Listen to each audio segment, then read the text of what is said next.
वबरकातुहू। वालेकुम अस्सलाम व रहमतुल्लाहि व बरकातुहू। अल्हम्दुलिल्लाहिल्लज़ी ला मानिअ li हुक्मिही व ला नाक़िज़ li क़ज़ाइही वस्सलातु वस्सलामु अला सय्यिदिल अंबिया'i व सनदी औलिया'iही व अहबाबिहिल मुआज़िज़ीन बिअअदाइही अम्मा बअद फ़अऊज़ु बिल्लाहि मिनश शैतानिर रजीम बिस्मिल्लाहिर रहमानिर रहीम। क़ाल अल्लाहु तआला फिल क़ुरआनिल मजीद वल फ़ुरक़ानिल हमीद इन्नस्सलाता तन्हा अनिल फ़हशाइ वल मुनकर व क़ाल अल्लाहु तआला फ़ी जन्नातिन यतसाअलूना अनिल मुजरिमीन सदक़ल्लाहु मौलाना अज़ीम व सदक़ा बल्लगना रसूलुन नबियुल करीम व नहनु अला ज़ालिका लमिनश शाहिदीन व शाकिरीन वल्हम्दुलिल्लाहि रब्बिल आलमीन। मस्जिद तो बना ली पल भर में ईमान की हरारत वालों ने, मस्जिद तो बना ली पल भर में ईमान की हरारत वालों ने। मन अपना पुराना पापी था, बरसों से नमाजी बन न सका।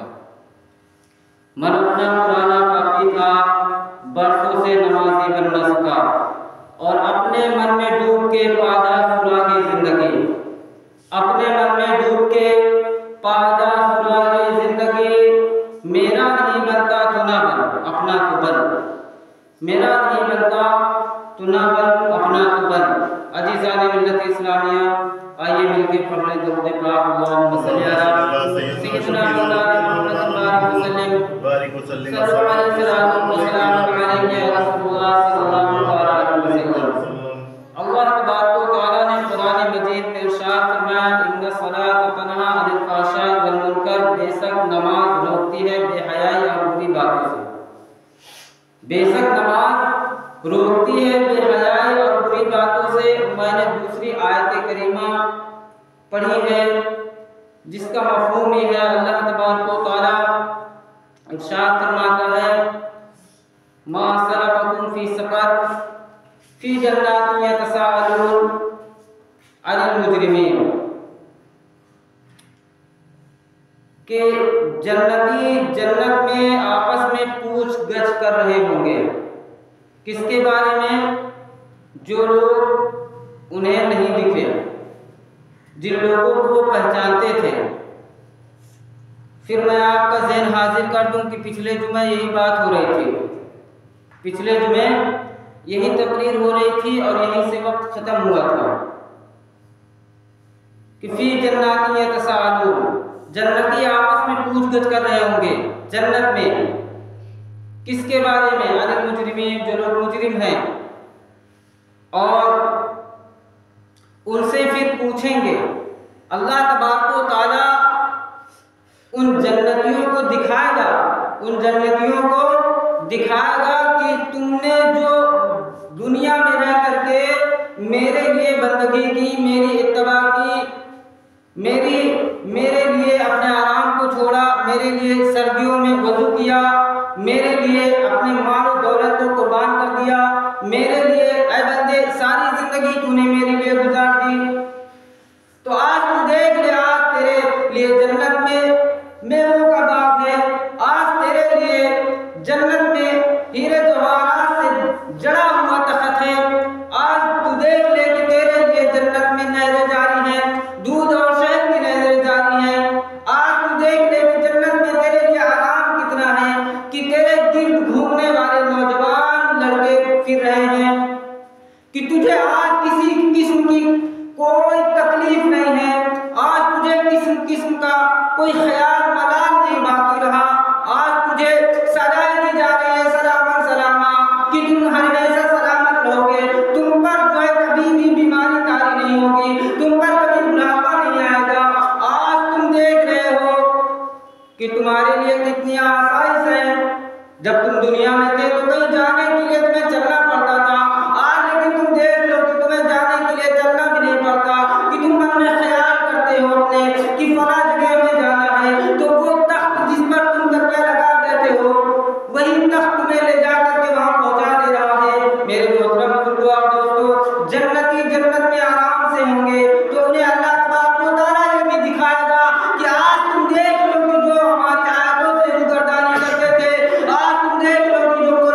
मोहतरम बुजुर्गों और दोस्तों, जब जन्नती जहन्नमियों को देखेंगे, जन्नती जहन्नमियों को जब देखेंगे तो उनसे सवाल कर देंगे, और सेठ साहब, मलक साहब, काजी साहब, दुनिया में तो बड़ी इज्जत थी, मासलकुम फी सकर, तुम्हें किस चीज ने जहन्नम में पहुंचा दिया? कोई ये ना सोचे कि मैं अपनी तरफ से कह रहा हूं। अल्लाह तबारक व तआला ने 29वें पाक सूरह मुद्दस्सिर में अल्लाह तबारक व तआला ने फरमाया, मासलकुम फी सकर, जन्नती फौरन सवाल कर देंगे कि तुम्हें किस चीज ने पहुंचा दिया, किस चीज ने पहुंचा दिया तुम्हें? दुनिया में तो तुम्हारे पास बढ़िया पैसे थी, दुनिया में बड़ी इज्जत थी, दुनिया में तो तुम्हारे पास चलने के लिए कार हुआ करती थी, दुनिया में तो लोग अपनी अपनी दुकानें बंद करके तुमको सलाम किया करते थे, दुनिया में तो बड़ी आसाइश की जिंदगी गुजार रहे थे। अब क्या हुआ? मासलकुम फी सकर, तुम्हें किस चीज ने यहाँ पहुंचा दिया? तो जहन्नमी अपने आप में शर्मिंदगी की हालत में नदामत की आंसू बहाते हुए कहेंगे, कालू लम नकु मिनल मुसल्लीन, जो हमें लगा कि हमने सबसे बड़ा गुनाह किया, जिस चीज ने हमें यहाँ पहुंचा दिया, जहन्नम का मुंह दिखा दिया, जहन्नम के अज़ाब में मुब्तला कर दिया, वो यही चीज है जो हमें लगा कि सबसे बड़ा गुनाह हमने दुनिया में किया है। वो क्या है? तो वो कहने लगे कि हम दुनिया में नमाज नहीं पढ़ते थे। समझ आई? दुनिया में नमाज नहीं पढ़ते थे। आज लोगों का रवैया ये है कि आज लोग अजान सुनने के बावजूद क्या उज्र पेश करोगे रोज़े महशर के दिन? क्या जब अल्लाह तबारक व तआला फरमाएगा, वमताज़ुल यौमा अय्युहल मुजरिमून, नेक लोग बुरे लोग अलग अलग कर दिए जाए, नेक लोगों से बुरे लोगों को अलग कर दिया जाए, जन्नती अलग कर दिया जाए, जहन्नमी अलग कर दिया जाए। ऐसी सूरत हाल होगी तो आप क्या करेंगे? और ये ड्यूटी जो अलग करने वाली है, बुखारी शरीफ में 3348 नंबर हदीस का अल्लाह के रसूल सल्लल्लाहु अलैहि वसल्लम ने फरमाया कि जहन्नमियों को जन्नतियों से अलग करने की ड्यूटी हजरत आदम अलैहिस्सलाम के अल्लाह तबारक व तआला लगाएगा। ऐ आदम अलैहिस्सलाम, आज जन्नतियों से जहन्नमियों को अलग कर दो, नेककारों को गुनहगारों से अलग कर दो। तो आदम अलैहिस्सलाम अर्ज करेंगे, ऐ अल्लाह तबारक व तआला, ये तो फरमा दे कि हमें कितने जन्नती हैं और कितने जहन्नमी हैं, इनमें कितने जहन्नमी हैं?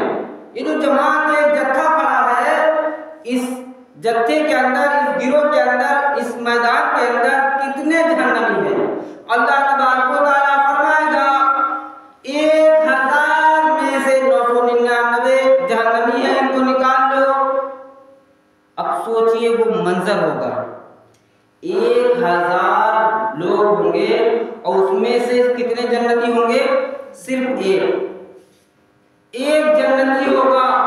इसके बावजूद लोग सब कुछ जानने के बावजूद आज बेफिक्र होकर जी रहे हैं। अजान की आवाज आए, नमाज के लिए बुलाया जाए, चाहे जो जतन करके आपको बुलाया जाए, सुनने को नहीं आते। अच्छा, जो ये मैं बता रहा हूँ ये हकीकत है, मेरा ईमान है।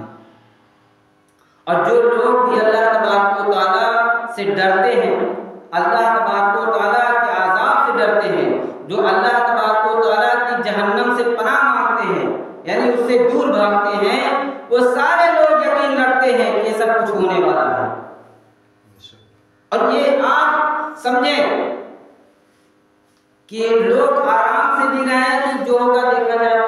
क्या देखा जाएगा? जब आप जहन्नम में और ढकेल दिए जाएंगे तब आप क्या देख लेंगे?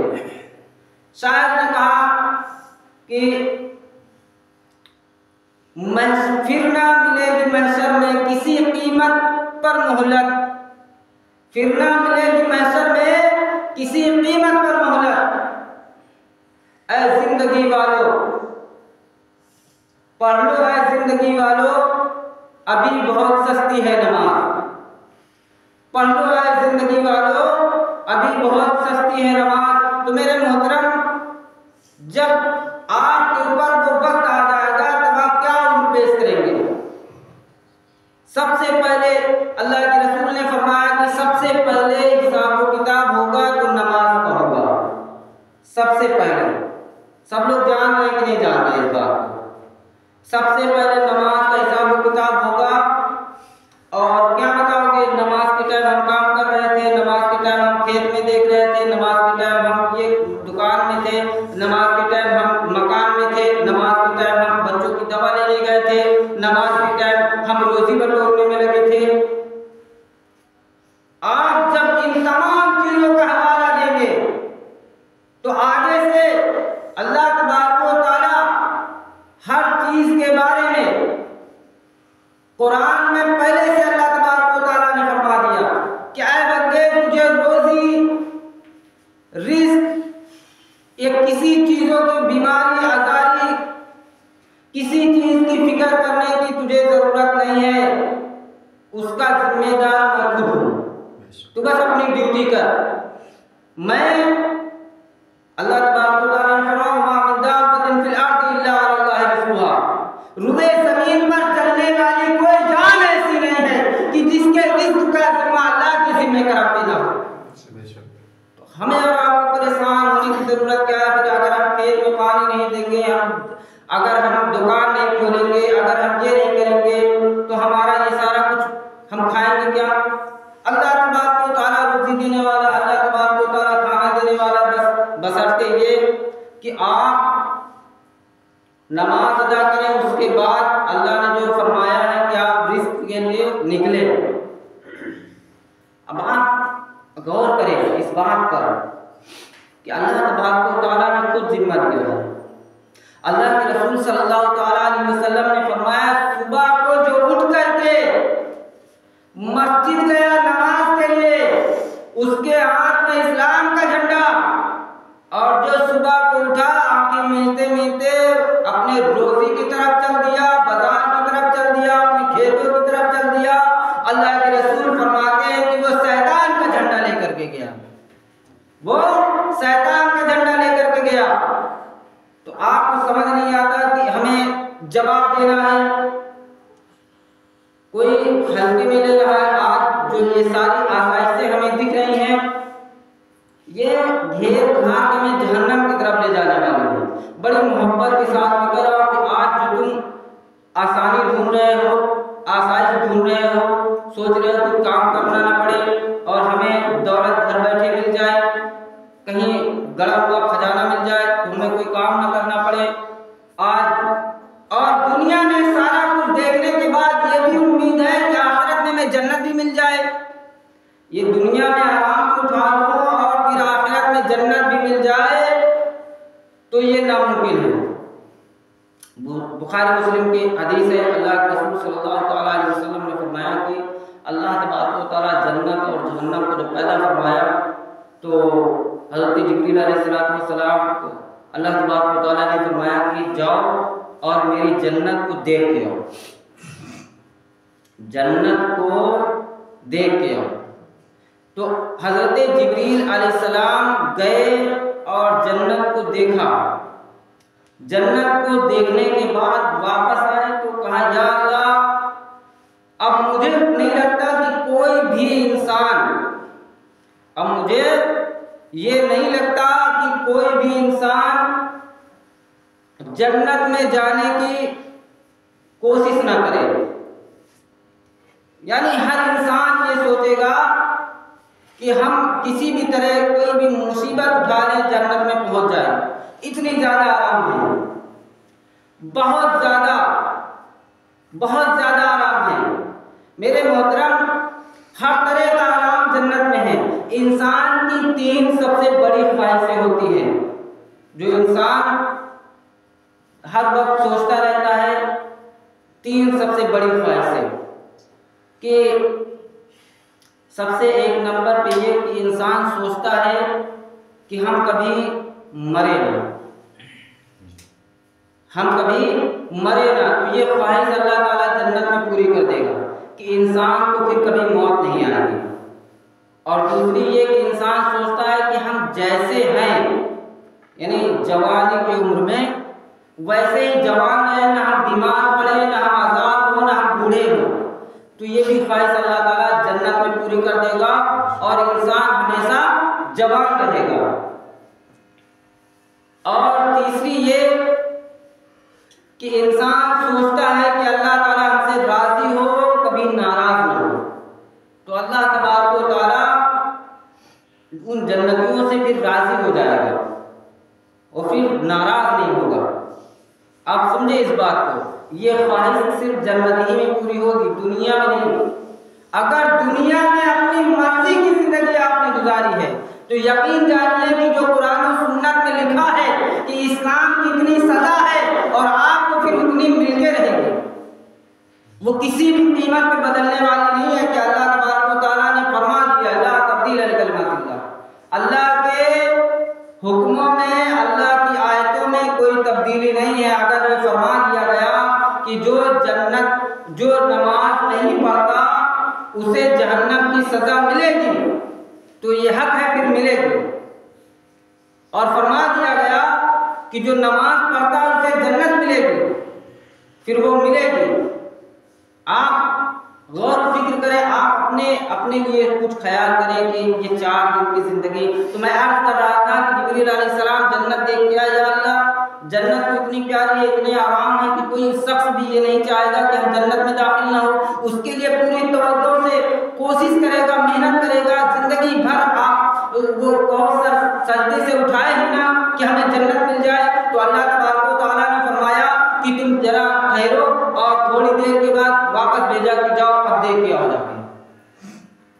तो जिब्रील अलैहिस्सलाम जब जन्नत को दोबारा देखने जाते हैं और क्या देखते हैं कि तमाम उसके गिर्द दायरे खींचे हुए हैं, यानी नमाजों की पाबंदी, माँ बाप की फर्माबरदारी, हुस्न अखलाक और दीन के लिए जानिसारी और कुर्बानी, तमाम ये जब आप इन तमाम जिम्मेदारियों को पूरा करेंगे तब आप एक लाइन क्रॉस करके तब जन्नत में दाखिल होंगे। तो अब जिब्रील अलैहिस्सलाम वापस आए और फरमाया कि अल्लाह, हमें तो नहीं लगता कि कोई भी जन्नत में जाने से कामयाब होगा, जन्नत में जाने में कोई भी शख्स कामयाब होगा कि इतनी पाबंदियां, कि नमाज, रोजा, हज, ज़कात और ये सारी चीजें। फिर जहन्नम को देखने के लिए भेजा।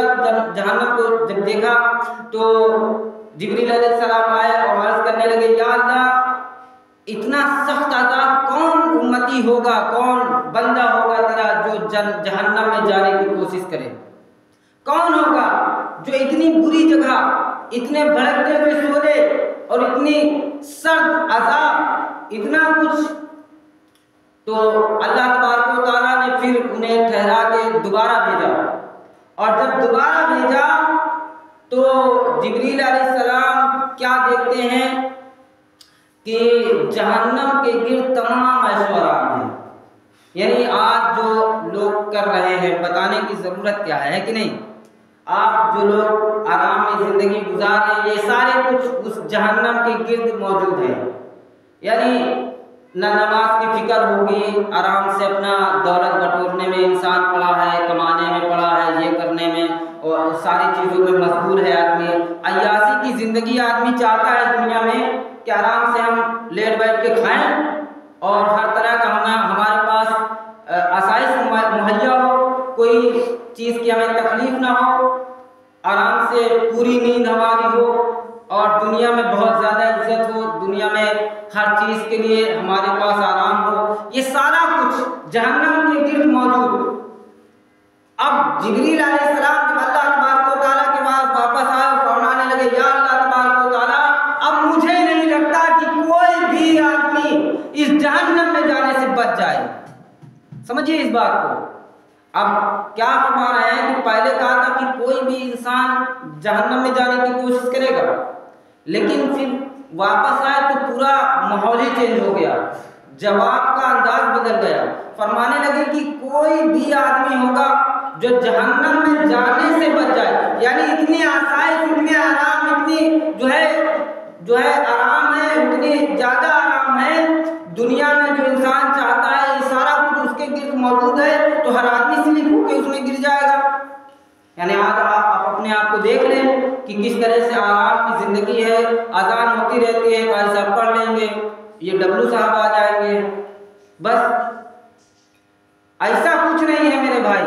अगर आप मुसलमान हैं तो इस बात की जिम्मेदारी समझें कि कुरान और हदीस में जो कहा गया ये किस्सा कहानी नहीं है, और ये सिर्फ पढ़ने के लिए नहीं है, अमल करने के लिए है कि नमाज हर इंसान पर फर्ज है और नमाज को पढ़ना जरूरी है। अगर जो नहीं पढ़ेगा तो वो खसारे में, घाटे में होगा, और जो पढ़ेगा, अब ये भी बता दो, जो ना पढ़ेगा तो ये तो उसके लिए सारा कुछ है, और जो पढ़ेगा उसके लिए क्या है? जो पढ़ेगा तो अल्लाह के रसूल ने फरमाया रोजे महशर के दिन जब कोई सहारा नहीं होगा तो नमाज उसके लिए सहारा बनेगी, नमाज उसके लिए नूर होगी, नमाज उसके लिए दलील होगी, नमाज उसके लिए रोशनी होगी मेरे मोहतरम। और नमाज जो बंदा पढ़ेगा तो अल्लाह के रसूल सल्लल्लाहु अलैहि वसल्लम फरमाते कि जब रुए ज़मीन पर मस्जिदों में अज़ानें होती है तो अल्लाह तबारक व तआला फरिश्तों से हुक्म देता है कि फरिश्तों सारी दुनिया का रिज़्क समेट के मस्जिदों में ले जाओ। और जब मस्जिद में आ जाते तो नमाज पढ़ने के बाद जो बंदे नमाजी होते हैं, मस्जिद से जा रहे होते हैं, तो इस हाल में जा रहे होते हैं कि अल्लाह तबारक व तआला फरमाता है कि मेरे बंदे जो नमाज पढ़ने के लिए आए हैं, जो मेरे बंदे मेरी बंदगी के लिए आए हैं, इनको रोजी भी दो, उस रोजी में बरकत भी दे दो। रोजी अल्लाह तबारक व तआला सबको देता। अपने अपने गर्दन में देख ले इंसान, झांक के अपने कॉलर में देख ले कि उसके कॉलर में कितना मैल जमा हो गया है। वो कभी सोचने की कोशिश नहीं करता कि हम इतना कमा रहे हैं फिर भी हमारे घर में सुकून नहीं है, हमें सुकून की नींद नहीं आती, हमारे घर में बीमारी नहीं जाती, हमारे घर में बरकत क्यों नहीं होती। तो उसे देखना चाहिए ना, देखना चाहिए कि नहीं देखना चाहिए। और अब एक बात याद आ गई है तो मैं आखिरी हदीस अर्ज कर दूं। अल्लाह के रसूल सल्लल्लाहु अलैहि वसल्लम ने फरमाया कि मेरा दिल चाहता है कि नमाज का वक्त हो, जमात मैं किसी को पढ़ाने के लिए कहूँ, जमात मैं किसी को पढ़ाने के लिए कहूँ कि वह नमाज पढ़ाए, और मैं नौजवानों को दूं कि वो लकड़ियाँ इकट्ठा करें, और जो लोग मस्जिद में नमाज पढ़ने नहीं आते उनके मैं घरों समेत उनको जला दूं। अगर मुझे ख्याल ना हो कि उनके मासूम बच्चे हैं, उनके मासूम बच्चे हैं जिनका कोई कसूर नहीं। मेरे मोहतरम, आप इस बात को सोचें, जो लोग नमाज पढ़ते हैं और घर में पढ़ते हैं फर्ज, उनके लिए इतना ज़्यादा गुस्सा अल्लाह के रसूल सल्लल्लाहु अलैहि वसल्लम ने फरमाया। और जो लोग फालतू बैठे रहते हैं और अपने काम में, बात में मशगूल रहते हैं, आप सोचें उनसे अल्लाह के रसूल कितना नाराज होते कि नहीं। अल्लाह के रसूल ने फरमाया नमाज मेरी आंखों की ठंडक है। तो लोगों को चाहिए कि हम अल्लाह के रसूल सल्लल्लाहु अलैहि वसल्लम से प्यार करते हैं कि नहीं? करते हैं ना? बोल दीजिए, कुछ नहीं होगा। जी करते हैं ना? तो जिससे हम प्यार करते हैं उसके लिए सारे जतन हम करते हैं कि वो राजी रहे, जी, है कि नहीं? अब जब हम राजी रखने की कोशिश कर रहे हैं तो हम भला बताइए, जिसके लिए हुक्म आया हो कि अल्लाह के रसूल ने फरमाया जब तक तुम माल दौलत आल औलाद घर द्वार सबसे ज़्यादा हमसे मोहब्बत नहीं करोगे तो तुम मोमिन ही नहीं बनोगे। जिसकी मोहब्बत से आप मोमिन बनेंगे और उसकी मोहब्बत के लिए आप छोटा सा काम ना करें तो फिर काहे की मोहब्बत? समझ आ रही बात? काहे की मोहब्बत? भाई खाली जबान से तो हर चीज़ नहीं हो जाती। जबान से कहने से हो जाए तो फिर सब ठीक है फिर, लेकिन अमल से होगा। आप अपने घर को भी देखें, आप अपने कारोबार को भी देखें, और आप अपने दीन को भी देखें, नमाज को भी देखें, रोज़े को भी, और तमाम चीज़ों को। अल्लाह तबारक व तआला हमें और आपको अमल पर अमल की तौफीक अता फरमाए। व मा तौफीक मतलब है ना